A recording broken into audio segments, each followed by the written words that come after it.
This is the Big Issues BetterPod, acting today for a better tomorrow.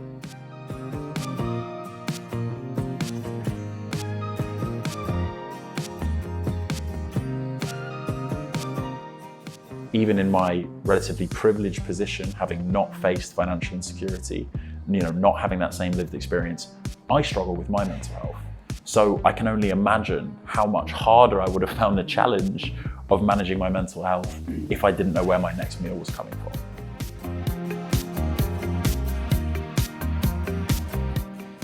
We're in the middle of a cost of living crisis. It is serious and real and frightening. As we cover every week in the Big Issue magazine and every day on bigissue.com, increasing numbers of people cannot cope, and rising numbers of people have had enough. Hollywood celebrity and star of the superb Midsommar and The Revenant, Will Poulter is among the latter. That was his voice you've just heard. Ahead of taking his place in the Marvel universe as Adam Warlock in Guardians of the Galaxy, he's decided to use his influence to take a stand against rampant unfairness by supporting charity Turn to Us. Turn to Us helps people in financial hardship to gain access to welfare benefits, charitable grants and support services. They've seen demand for their services rocket in recent years. They help more than 2 million people a year find out what benefits they're eligible for, and in the last year they awarded more than 3 million in grants. Through his involvement with Turn to Us, Will has made friends with Aneita Lewis. Aneita's a 49-year-old single mother and has experienced financial hardship herself. Her story, which she shares with us today on BetterPod, shows just how easily someone can find themselves in that situation, even when working a full-time job. I'm Laura Kelly, Future Generations editor at The Big Issue. Today on BetterPod, Will and Aneita join me to talk about the systematic inequality that plagues the UK and whether it can be fixed.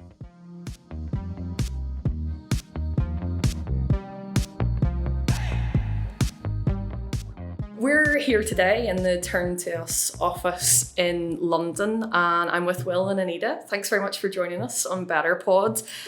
I understand that you two have met before, so tell me a little bit about how you met. When was it? I think it was last month, wasn't it? It was about a month ago. Yes, last month. I got an email and was asked if I wanted to come in and speak with Will and share my lived experience. So, of course, I took that opportunity. I thought there was going to be a group of us here to meet you. Right. So I was really shocked when I was like, oh, I'm the only one here.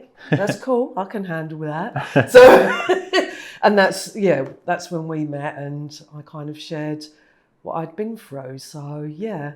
Which I was really grateful for, obviously. And, I've had an opportunity to meet with a few people at Turn to Us, but getting the opportunity to sit down with Aneita, as a lived expert and kind of, you were so generous to share your experience with me and educate me on a lot of things that I didn't know. It was really great. And we had a laugh too. And it was, a really, really kind of enjoyable day. Aneita, I'd love to start by getting you to tell us a little bit about your story. So first of all, just tell me a little bit about yourself, your background before you've had anything to do with Turn to Us. I worked for the NHS. I worked for the NHS for 16 years as an administrator, worked in various departments. And at the time, I'm trying to think now, I was working in mental health and absolutely loved working there. But I was bullied out of my job. My face just didn't fit anymore. So I left there. I left there and went on sick because my doctor signed me off because I was just going through a lot of stress. My father had died at the time from cancer. I had problems with my house. There was like damp, mould, and I needed to be moved into temporary accommodation.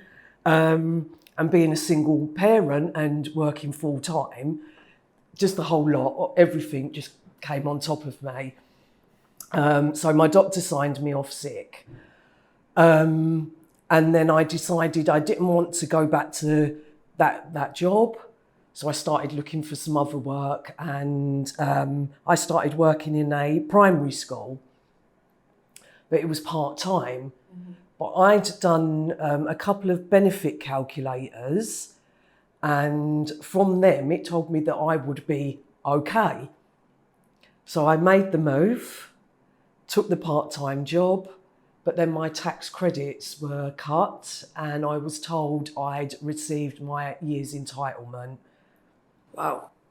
So That must have been a desperate shock.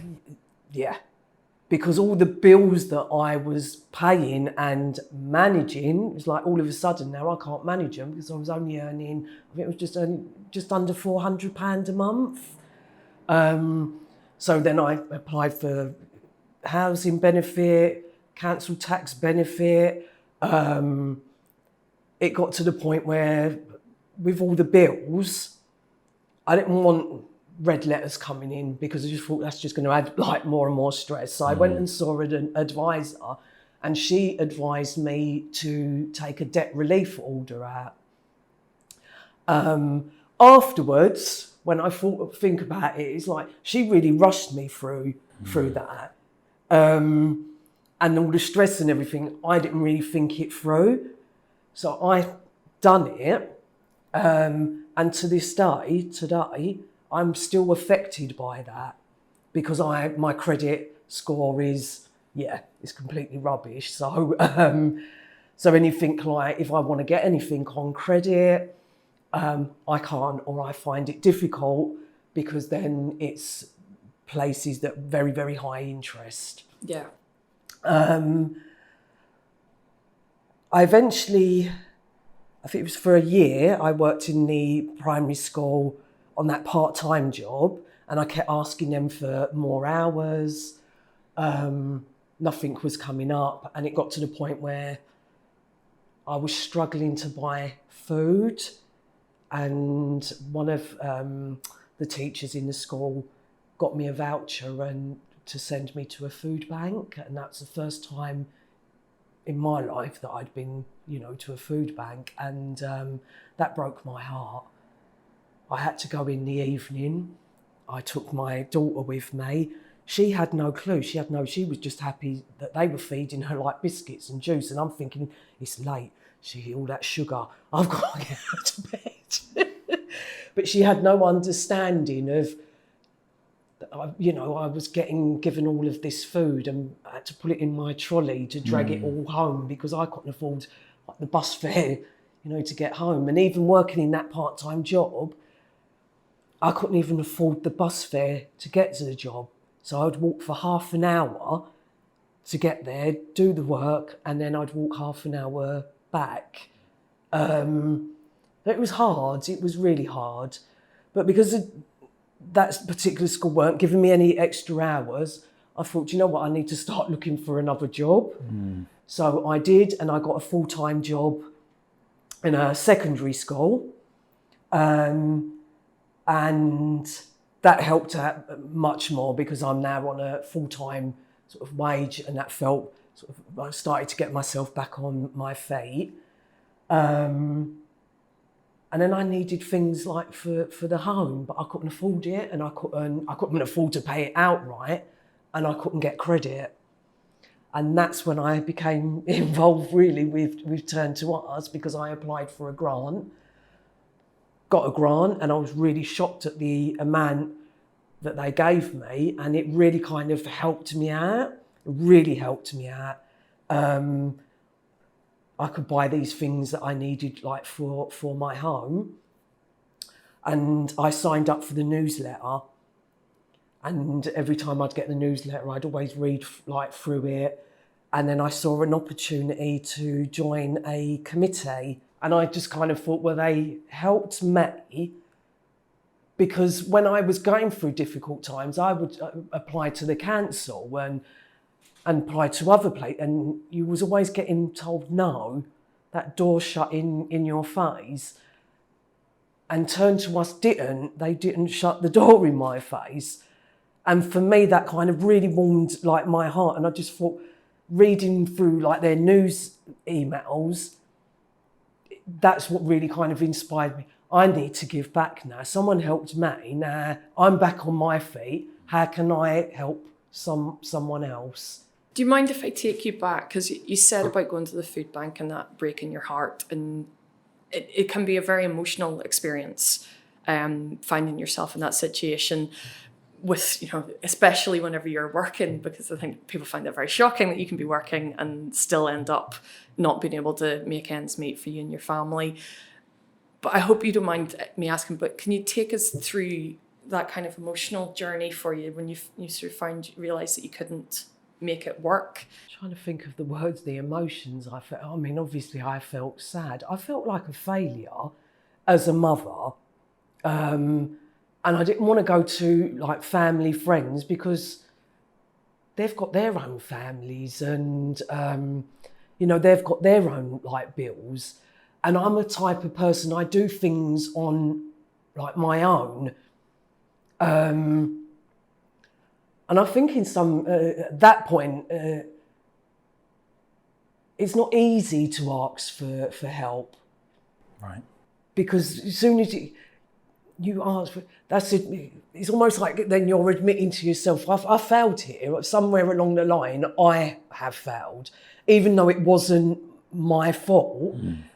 Them doubts, they say you have the little devil and the angel on your shoulder. That devil's speaking to you and saying, "Yeah, look at you. You've failed." Well, when you hear Aneita tell her story, I mean, it's very emotional to hear you talk about that.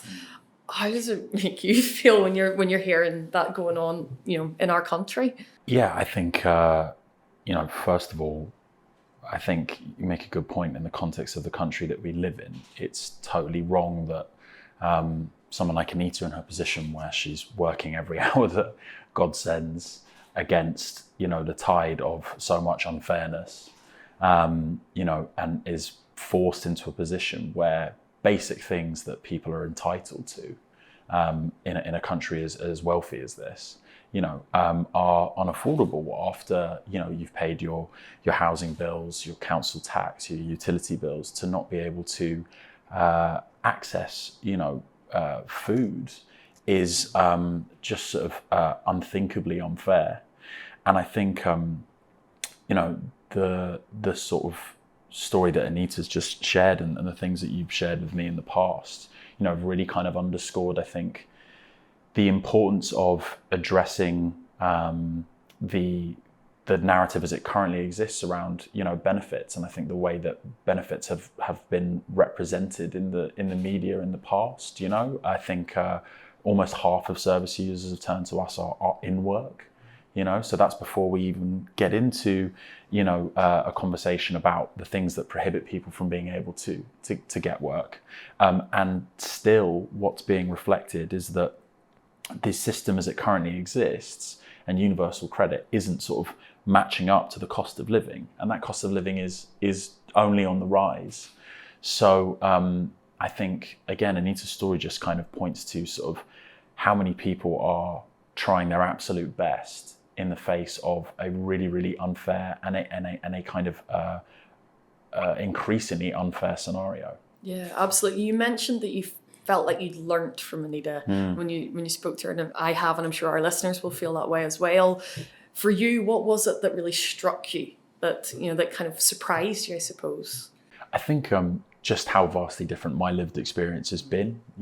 I think, and this goes back to, I think, one of the issues around benefits, the semantics of it as well, is benefits in a lot of people's eyes is misunderstood as something that it's like a sort of added luxury or extra that people are getting that other people aren't. Well, no, what benefits are actually is it's a means of compensation that is trying, and actually failing currently, but trying to account for the unfairness that people arrive in, the place of disadvantage that people find themselves in.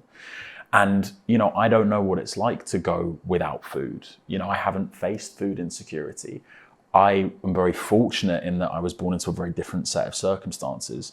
And I think it's about people being realistic about that and acknowledging that, and also understanding that, lots of people are not so fortunate, and lots of people have to work a great deal harder against a much sort of harder set of circumstances. So learning from Aneita has definitely kind of sort of enforced that, impression on me.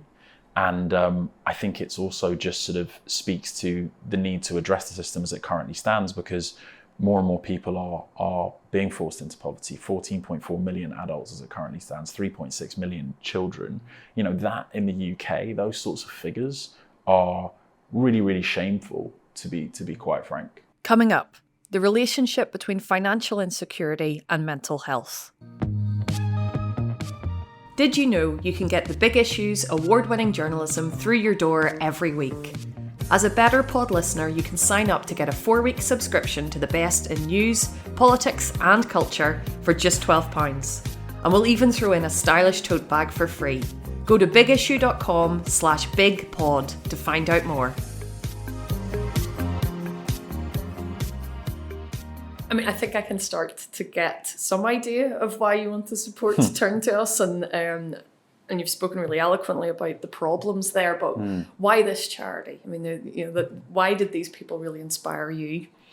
Well, I think first of all, the overarching, I think, theme of their work, as you touched upon, Anita, is that they're trying to help people. They're trying to help people who are more than deserving of help, and they're trying to address unfairness and inequality.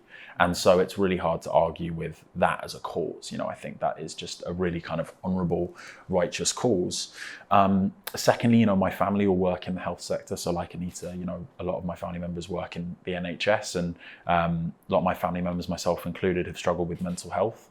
And I think you can't talk about these sort of the stress and the emotional impact, as you touched upon, Anita, of financial insecurity without considering its overlap with mental health. It's reported that half of people who are in problem debt have also been diagnosed with a mental health issue. So that's a really important thing to acknowledge as well. And, even in my relatively privileged position, having not faced financial insecurity, not having that same lived experience, I struggle with my mental health. So I can only imagine how much harder I would have found the challenge of managing my mental health if I didn't know where my next meal was coming from. Or like Anita, if I was working every hour that was available to me and I was still unable to, get those basics for my home. Or if I was in a position where I was responsible for a child who I had to feed. So these sorts of things, I think, not only kind of reinforce in my mind just how fortunate I am, but also critically, how many millions of people are facing a very, very different set of challenges. Do you mind if I ask you what challenges you face with your own mental health? Yeah, so I was diagnosed in my teens with depression and generalized anxiety disorder, and also OCD, and still got them, unfortunately. But I'm very fortunate that I've been able to kind of receive therapy and treatment for that, and it's kind of an ongoing journey and something that I'm fortunate that I have kind of familial support around and a lot of understanding around it. But what it's also done is sort of, I think, increased my understanding or my awareness of how that affects other people, and how, I think financial insecurity, which I've been protected from through privilege, actually, the relationship between financial insecurity and mental health it's a sort of cycle. It's a self-perpetuating issue. And, the stress of financial insecurity, I think, forces someone into, suffering certain mental health issues, and certain mental health issues, of course, impact, the degree to which someone is able to kind of fight against financial insecurity. And that's why support is so needed. And I think that's why services like Turn to Us, which provide kind of practical advice and, actionable responses that, provide grants that you don't need to pay back as well. This is key, because I think it accounts for, as best as they're able, it accounts for where the system as it currently stands doesn't actually adequately support people. Well, I do wonder, it's quite a strange thing for you. I can only imagine, to kind of go from, we know you're about to do the Marvel film, we know it's like, this kind of Hollywood lifestyle that we all imagine from you, and then kind of coming in here today. And like, I have to say, for our listeners, you came in just on your own, just like a regular guy, which I have interviewed many Hollywood people and they don't necessarily always do that. So I wonder, with all of that stuff going on, is this one of the things you do to keep your feet in the ground, or is it just always been, or do you find that kind of remaining grounded to be something that comes naturally to you? I don't know. I mean, you know, my job is sort of in many ways totally separate, but I recognise how aspects of my job or the platform that comes with my job, whether that's, you know, characterised by, you know, online presence or being in the media or having opportunities to talk to folks such as yourself, I appreciate how that platform allows me to speak about the things I'm really passionate about. And I think I feel passionate about how unfair things are in our country regarding the cost of living, and it's kind of as simple as that. And the fact that you know, so many service users are reliant on Turn to Us because, as I said before, you know, systematically people are being failed, and, you know, if I may say, the government are not sort of doing enough, I think, to support people when, you know, really we know factually that things could be very, very different, and ought to be. So it's kind of as simple as that for me. Yeah. Do you feel a career in politics coming on? No, I'd rather stay. I'm absolutely terrified of that world. But I think everyone's better off that if I leave the sort of world building to folks like, you know, those who work at Turn to Us, and I keep out the way. Looking at where we're at right now, it is frightening. I mean, I don't think there's any way that we can pretend otherwise. I know this morning on my way down in the train, I saw that the energy bills are to reach £4,266 from January for your average people. And, you know, that has people who would have been considered pretty comfortable previously really frightened. I'm interested to hear, like, what do you think when you look out there, and what do you think about, you know, where people are at in the UK? I mean, at the moment, myself, I'm on a fixed tariff, so that doesn't end until April next year. So I am really concerned what they're going to do for me and other people that are on fixed tariffs, how that's going to affect, because it's already starting to affect some people. A friend of mine, she actually sent me a screenshot that her supplier has recommended that she starts paying over £600 like a month. Whoa! I don't understand where they, you know, they expect people to get that from. Right. Yeah. We often on the podcast try to end with a bit of hope. I understand that that's difficult at the moment because things are difficult, but acknowledging it as a systemic issue, do you think we could live in a better society? Is a better society for future generations possible, do you think? No. No, because there's always been poverty. And if I'm talking earlier, like I said, 40 years ago, my mum was like going through that, and we've still got that right now. It's never going to change. Yeah, I'm sorry to hear that, Aneita. Yeah, that's how I feel, you know.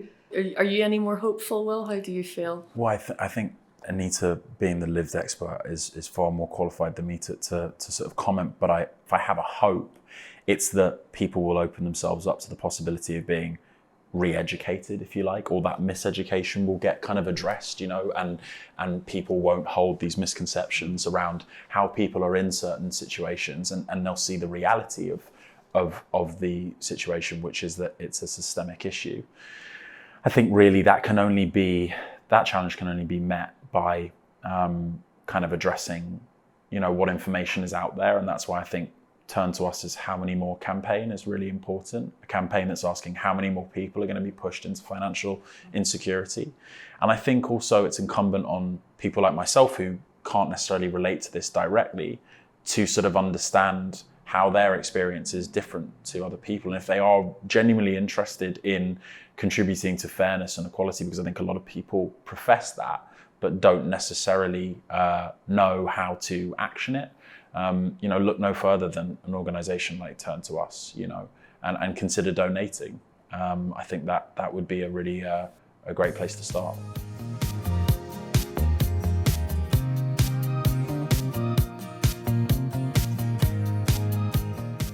Thank you both for discussing that, because I think that this is a really important conversation for for our listeners to hear. Before I let you escape, we ask everybody on BetterPod the same 3 questions to finish off every week.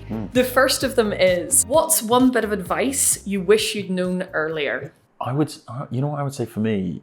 At school, I was like completely convinced that because I had dyslexia, like me and books were never going to get on, and reading was not for me. And because I was sort of, one of the slower readers in the class, and it took me forever to get through whatever, book was kind of, part of the curriculum.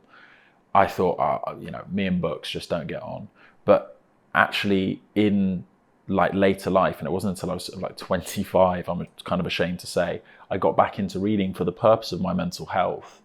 And I believe it was a comedian called Caitlin Moran on Twitter who made the point that reading has been really beneficial for our mental health. And I thought, reading erodes at my mental health. It makes my brain ache. But actually, I wish I had seen the kind of benefits of sort of escapism that I can, enjoy from a good book. I remember, I wish I hadn't have listened to my mum when I was little, because I remember wanting to be, I wanted to be a ballerina. But my mum said, because I was quite a chunky child, and she said to me, you'd be like an elephant going across the stage. Oh. And I wish I hadn't have listened to her, and I had have just gone for it. But I used my physique and became, I was really good at running. Okay, so what's one bit of art that gives you hope for the future? I've got to say, my favourite is The Colour Purple. Great choice. Yeah. My daughter's actually named after one of the characters and the cat. Oh, We did have fish, and so I had the whole cast of like The Colour Purple. But I think for me that film, obviously the main character Celie and what she kind of went through, and how she came in the end. For me, that she never gave up. She never gave up. No matter what happened to her. Yeah, she never gave up. A thing that provided me with a lot of comfort during kind of lockdown was a piece called Inside by a comedian called Bo Burnham. The focus of it being sort of mental health and systemic inequality, all from the perspective of someone, locked inside a room for the best part of a year. And he sort of recorded this entire thing and produced it within, the one room that he was confined to for the duration of the kind of pandemic. And it's just a really, really brilliant, honest, kind of empathic perspective on the state of the world. It's also funny, which I think is something that kind of everyone needs from time to time. And as much as it makes a really interesting, astute, smart, critical point about so many different things in society, it's also a great laugh and very creative. And I've watched it over 10 times. I'm sort of slightly obsessed with it. So Inside is a piece of art, particularly from such a young person as well. It gives me kind of some hope for the future. And finally, what's one thing our listeners can do today to make a better tomorrow? Certainly supporting Turn to Us, I think, would be a wonderful way to go, beyond buying the big issue, of course. But I think in the face of rising challenges regarding the cost of living and, growing rates of injustice, I think considering supporting a organisation that is sort of committed to trying to create a little bit more fairness in the face of unfairness and provide people with, information, support, practical advice to manage financial insecurity. Because I think, as we touched upon, we don't feel like, there's necessarily enough being done at a government level. So organisations like Turn to Us are really reliant on donations. And I think, people sort of lending their financial support to their work, that would definitely make an immediate impact and certainly, the world that little bit better. Yeah, that's a really good practical thing someone can do right now. So thank you for that. Yeah, no, of course. I think on my side, as I said before about Turn to Us helped me, so I wanted to, help back. And one of the things it did for me was, this was obviously during like COVID, lockdowns and stuff. I resigned from my job and I started university. So I've already just completed my first year. I go back September to do my second year. Congratulations. Thank you. But I wouldn't have done that if it hadn't been for Turn to Us, because it really kind of gave me a passion that I wasn't necessarily feeling in that particular NHS role that I was doing. And I would just say to people, if you can give back something from experience, if financially you can donate, that then great. But then if you can give back some sort of experience to your own community, a wider community, I would say do that. Because that's what I'm working towards now. I want to finish my degree and then go into some sort of work where I am helping the community. And I've only learnt that from doing co-production with Turn to Us. Did you mind if I ask what degree you're doing? Psychosocial community work. Wow. Yeah. Amazing. Amazing. I definitely think that we need that in the world. That's really important. Thank you so much, both of you. That's been a really amazing chat. I think we've covered so much, so I really appreciate your time. Thank you so much for that. Thank you, Laura. Appreciate it. Thank you both.